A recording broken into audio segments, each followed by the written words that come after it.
What are you doing, Leslie? And why are you packing your bag at 5:15 and your Uber's arriving at 6?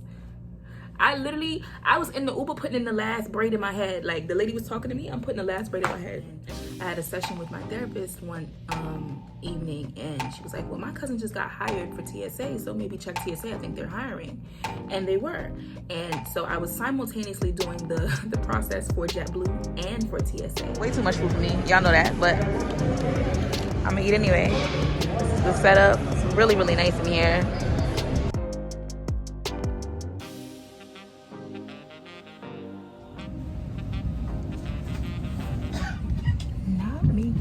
Flight perks already, y'all.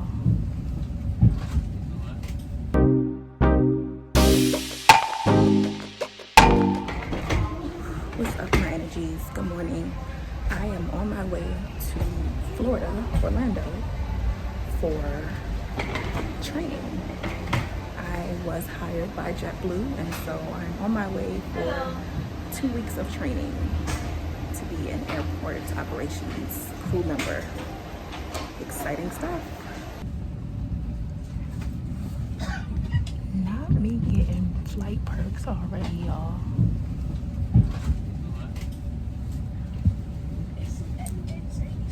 So I have a layover at JFK for about an hour and 45 minutes.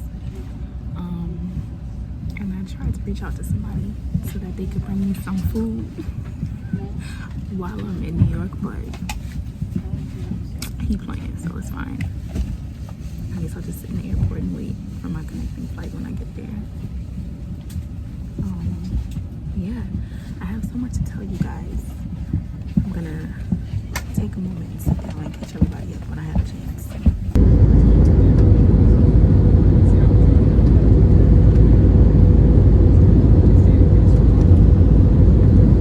All right, so made it to JFK.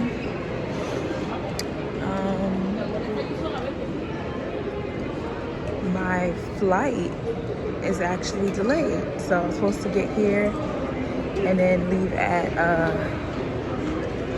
1:50. Get here at like 12 something, leave here at 1:50, but the flight got delayed, so I'm now leaving at 2:59, and I have to leave from gate 11. So I'm walking to gate 11. I love how people be like, it doesn't matter where you are, shoot your content, make your content. And then you just be getting weird looks from people when you're trying to record a video. They be looking straight into the camera, they be looking at you like, who is this person? It's hilarious to me. That's why I don't be doing too much in certain places. Like here, you know everybody's eyes is gonna be on you if you're recording in the airport. But whatever. I'm kind of hungry. All I had was half of a bagel. Don't judge me.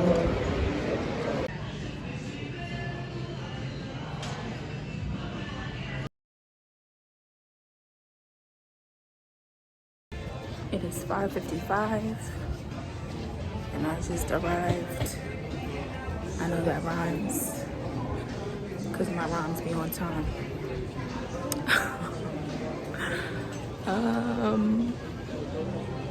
Now I need to call the shuttle or the hotel. I think I need to call both actually. The shuttle and the hotel.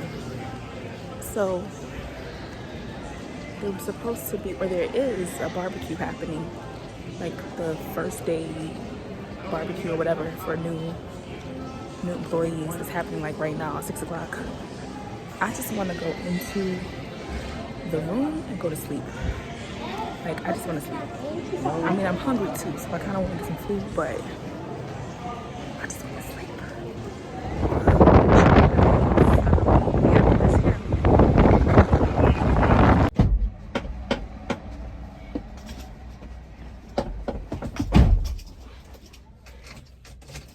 Okay. Alright, so I'm heading to my room. I'm in 203 to see what is given.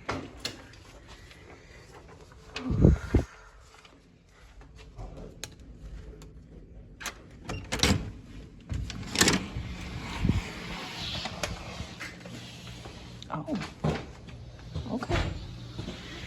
Double beds up. We double bed up. Okay. All right, it's not bad in here.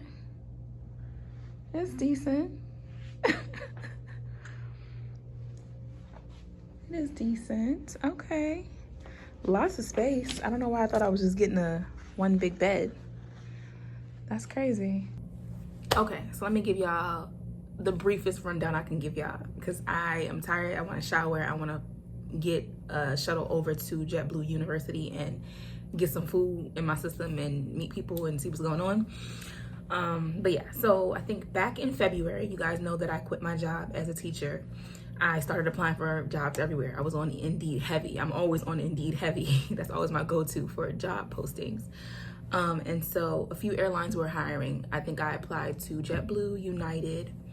I had previously applied to American Airlines, and I actually had an interview months before. Like the first year I was here, I had an interview with American Airlines, and it was in person. Went to it and didn't make the cut, didn't make it to the next round of interviewing or whatever, or didn't make it to the next round of the process. And so they reached out again and said that they were hiring, and I was like, I'm not even about to apply and play around with American because I don't know what American is looking for. Like I said, it was a group interview. It was in person, and they asked us all questions. We all had to go around the room and answer questions, and I guess if they wasn't feeling your answer, you were just disqualified from the next portion. So I was like, okay, this is intense. So yeah, so back in February, on Indeed, constantly searching for a job. My plan initially was to go back to being a substitute teacher with the organization that got me that job in the first place.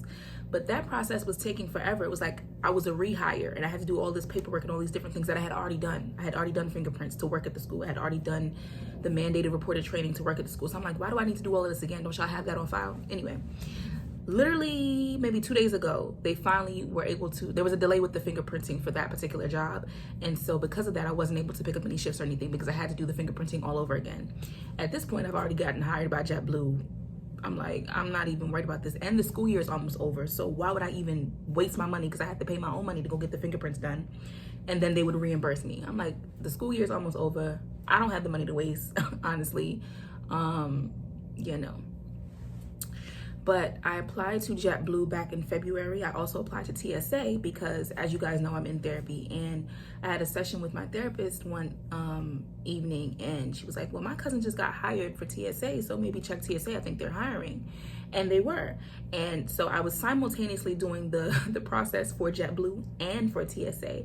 I was like, TSA does pay a little bit more. So I was like, whoever's going to offer me the job the quickest, I'm going to take it. The processes for both were similar but different. So I did initial interviews with JetBlue and with TSA. I filled out the applications online like normal, right?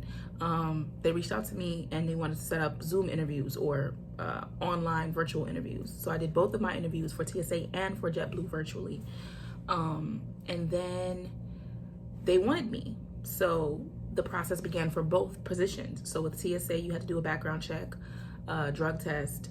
Same thing with JetBlue, background check, drug test. With the TSA, you have to do a medical exam, and that's where I got tripped up. Up until the medical exam, everything was going perfectly fine.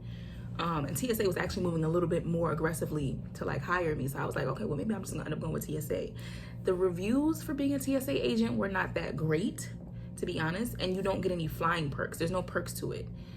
So with JetBlue or with an airline in general, I was like, well, I could fly for free. Even though TSA in Louisiana is paying like $19.26, which is closer to what I was making as a teacher. Still not there, but closer. I was like, should I go with the money or should I go with the perks? Y'all know I love to travel. If you didn't know, now you know. But yeah. So when I went to take the medical exam, I took it, I don't remember what day it was. I went to take the medical exam for TSA and then I got my results back shortly. They send you the medical equipment or the medical kit to take to the place and you're not supposed to open it. It's very intense. And so did it, got my results back, and I failed. Now there was another girl that I had watched her videos on here on YouTube talking about her process of applying for TSA, because y'all know I research everything when I'm doing it. So she had failed her medical exam as well, but you can always appeal, right? You can always be like, okay, let me do this again. Let me try in a couple months. it does prolong the process. So had I just passed it straight through, I would be on the next step for TSA. But I failed with the vision part. First of all, they had you stand there and put one hand over one eye and read. Like, child. But I had already made up in my mind that I was going to go with JetBlue. I was just trying to make sure I went through the process with TSA to the best of my ability, so I wouldn't feel like I was giving up, or I wouldn't feel like I was making the wrong decision. I don't know if that makes sense, but in my mind it was like, okay, just do as much as you can for both positions, and whichever one you get is what you're supposed to get. It's meant to be, kind of thing. So I failed that, but I had already accepted the job with JetBlue. So I was still doing the TSA process, also because your application is good for like 6 months with TSA. So if I wanted to appeal that medical exam, I could still appeal it and continue the process if they allowed me to. But when I got that letter and it said you failed because of the vision, I was like, all right, well, I've already accepted JetBlue's offer, so I'm good either way. So with that, I will be here in Orlando for 2 weeks, like I said earlier, for training to become an Airport Operations crew member with JetBlue. I know I told a couple people, or I mentioned it to maybe 1 or 2 people, and they were like, JetBlue. But like, I've flown JetBlue all the time and I have never had any issues. Today is, I didn't even tell y'all the date. Today is April 11th. And I believe I leave on April 27th. So yeah, I'm excited. First of all, let me tell you how I was doing this last night. I had so much stuff to do last night. I did not pack my bag, my little carry-on bag, and I could have packed the bigger bag. I should have packed the bigger bag, but I didn't pack my bag until like 5:15 this morning. I had to be at the airport. I scheduled my Uber to the airport at 6 a.m. I'm in my house running around having a panic attack, packing my bag. Now, if you know me, that's not unusual. I'm always a last minute packer, but this was like really last minute. Like, what are you doing, Leslie? And why are you packing your bag at 5:15 and your Uber's arriving at 6? I was in the Uber putting in the last braid in my head. Like, the lady was talking to me, I'm putting the last braid in my head, and she was talking up a storm. Older woman, who grew up in Metairie, that area. She was like, New Orleans is a zoo. You live in a good area. She was just telling me all of this stuff. But yeah, that's why I'm so exhausted, because I did not sleep. I've been up since 10 a.m. yesterday morning. That's when I woke up. Went out, did some Instacart and stuff. Did some little running around to grab last minute stuff that I want to bring here. When I got home, I had to do laundry, and then I put together a dresser for my apartment. Then I put together a lamp. Then I was like, all right, I need to do my hair because I'm gonna be there for 2 weeks. I don't want to have to play with this hair. So let me take this off. Actually, I can't even take it off. It's fine. So yeah, I was doing my hair up until the last minute, the 11th hour, and I'm looking at the time like, oh, it's 4 something. I have time. When I looked at the time again, it was 5 o'clock. I said, oh my God, I cannot miss my flight. I can't.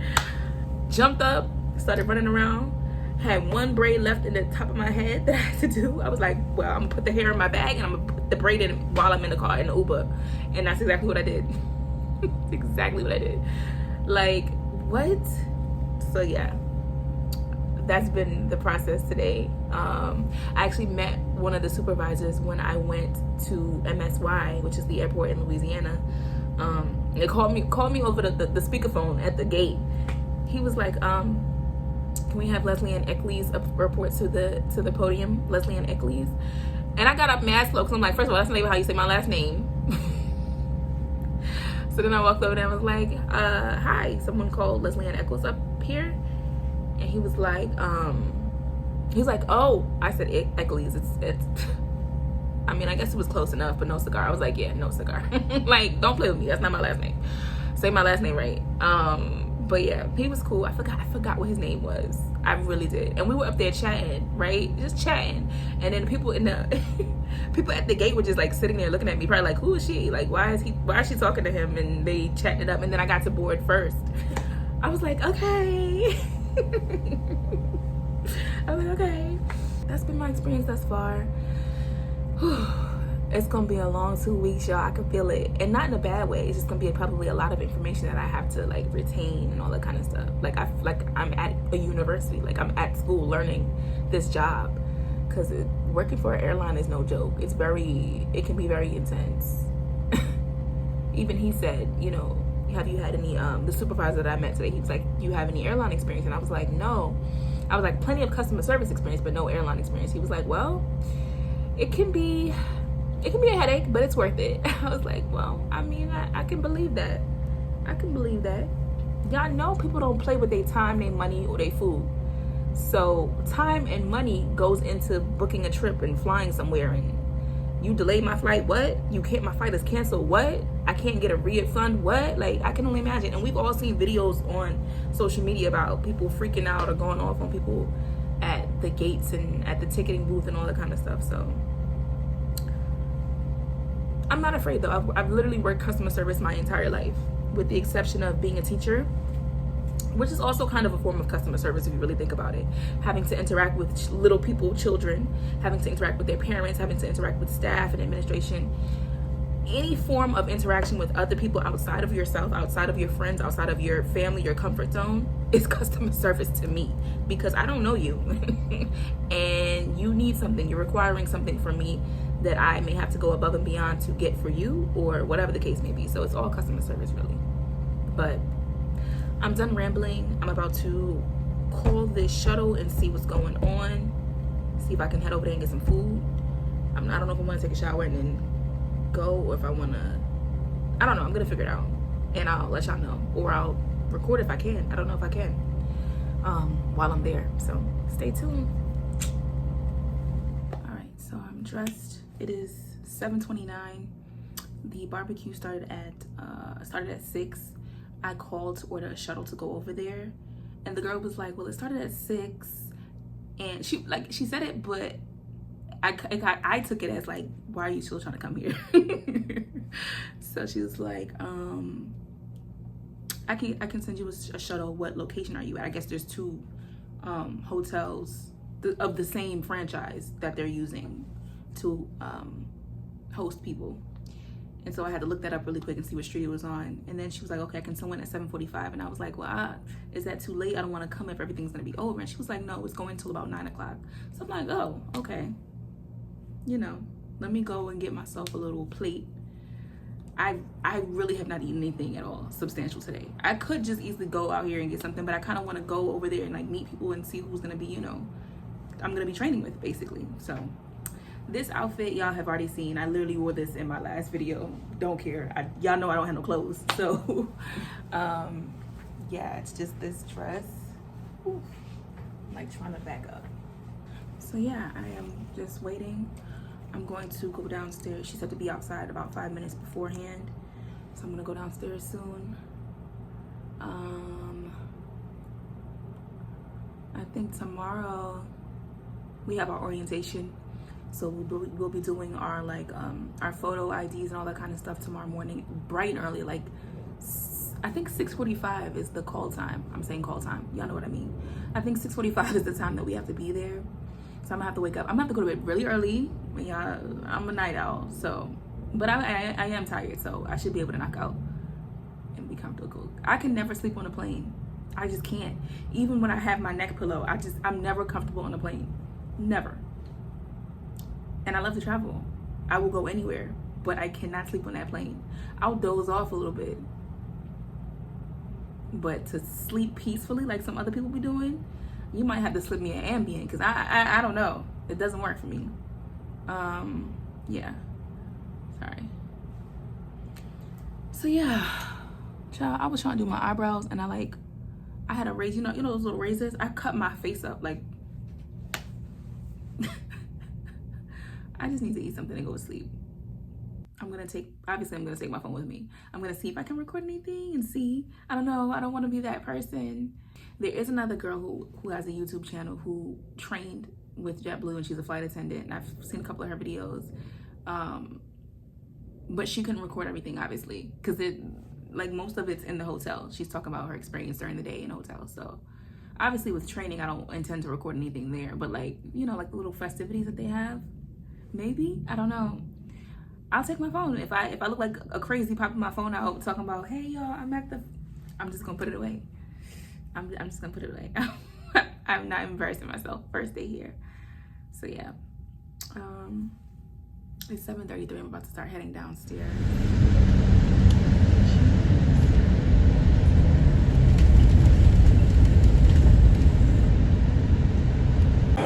So we missed the barbecue. There was me and another guy that was on the bus coming here. And so our food tonight is free. Tomorrow we get a little stipend, so we didn't have to pay tonight, but tomorrow we'll have to pay. Thank you. I vlog, so let me know if you don't want to be on camera.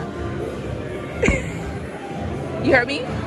I said I vlog, so let me know if you don't want to be on camera. Okay. So, and what's your name? Sanel.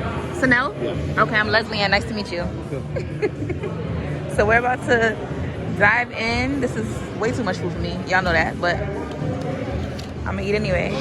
This is the setup. It's really, really nice in here.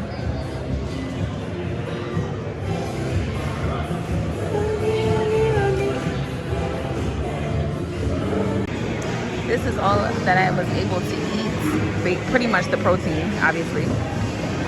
Yeah, that's about it. So I am waiting for the shuttle. Should be here in a few minutes to go back to the hotel, to be here bright and early again tomorrow for photos, orientation, what else? Onboarding stuff. I'm exhausted. Can't wait to get in my bed and sleep. Yeah, it's been a long day. A long, long day. I wish I was staying here on campus because it's really nice, but I'm not. I think the shuttle's coming right now. I'm the last one on this shuttle. That man was so nice, but he was wrapping me up. Oh my God. He would not stop talking to me, y'all. He would not stop talking to me.